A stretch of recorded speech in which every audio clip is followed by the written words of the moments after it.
جرگے کا فیصلہ تھا جس کو عملی جامہ پہنایا گیا اور وہ خاتون اور ایک آدمی دونوں کو گولیوں سے اڑا دیا گیا اور ان کو قتل کر دیا گیا.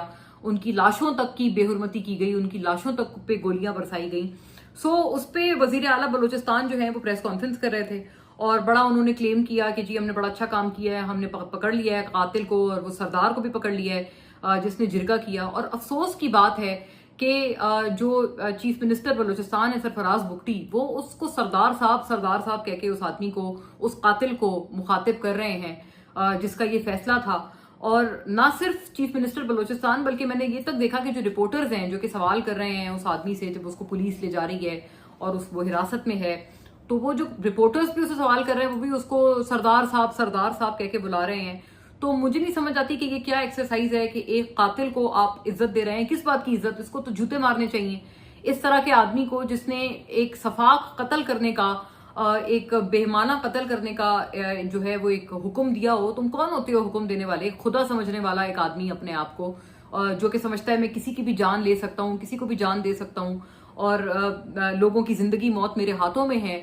تو اس طرح کے آدمی کو تو جوتوں سے مارنا چاہیے. آپ لوگ اس کو سردار صاحب کہہ کے عزت دے رہے ہیں. میں تو سمجھتی ہوں بہت ہی شرم کا مقام ہے, جو کہ along with chief minister Balochistan ان کو بھی اس بات پہ امبیرسمنٹ ہونی چاہیے کہ وہ اس آدمی کو ایسے بلا رہے ہیں. اور مجھے ایک اور بات سے ان کی بہت زیادہ شکایت ہے جس کے اوپر میں نے سمجھا کہ یہ ضروری ہے یہ بات کرنا, کہ انہوں نے بولا کہ وہ جو خاتون تھی وہ تو 5 بچوں کی امی تھی اور وہ اپنے 5 بچوں کو چھوڑ کے بھاگ گئی تھی, اور جو وہ آدمی تھا جس کے ساتھ وہ بھاگی تھی, کئی اکاؤنٹس یہ کہتے ہیں کہ ان دونوں نے شادی کر لی تھی. لیکن according to chief minister Balochistan وہ یہ کہتے ہیں کہ نہیں, ان کی شادی نہیں ہوئی تھی, یہ لوگ بس بھاگ گئے تھے اپنی فیملیز کو چھوڑ کے.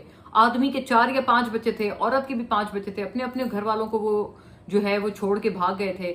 کیا اس کا یہ مطلب کس قانون میں, کس آئین میں یہ لکھا ہے کہ اگر ایسا ہو؟ یہ بہت غلط حرکت ہے. ظاہر ہے کون اس کی کوئی اس کو سیکنڈ کر سکتا ہے, لیکن ایک تم کون ہوتے ہو اس کے اوپر جان لینے والے یا قتل کرنے والے؟ کیا اس کا یہ مطلب ہے کہ آپ ان دونوں کو قتل کر دیں؟ ان کے خاندانوں کو چاہیے کہ ان سے اپنے ہر طرح کے تعلقات ختم کر دیں, ان کے بچوں کو ان سے ہمیشہ کے لیے بوائیکاٹ کروا دیں, لیگلی ان کے بچوں کی کسٹڈی ان سے لے لیں تاکہ ایک وہ اپنے بچوں سے بھی علیحدہ ہو جائیں, وہ جو پیرنٹس ہیں یا جو بھی ان کے ساتھ ایک ہونا ہے. ان کے گھر والوں کا معاملہ ہے, یہ گھریلو معاملہ ہے. اس میں جرگہ ایک تو کودنے والا, اور پھر اس کے بعد جرگے کو کیا حق حاصل ہے کہ وہ کسی آدمی کو, عورت کو, 2 لوگوں کو قتل کرنے کا باقاعدہ حکم دے دے؟ کس قانون میں, کس آئین میں لکھا ہے؟ تو یہ بھی مطلب ایک شرم کی بات ہے کہ اس طرح کی صفاکی جو ہے وہ ہوئی ہے. اور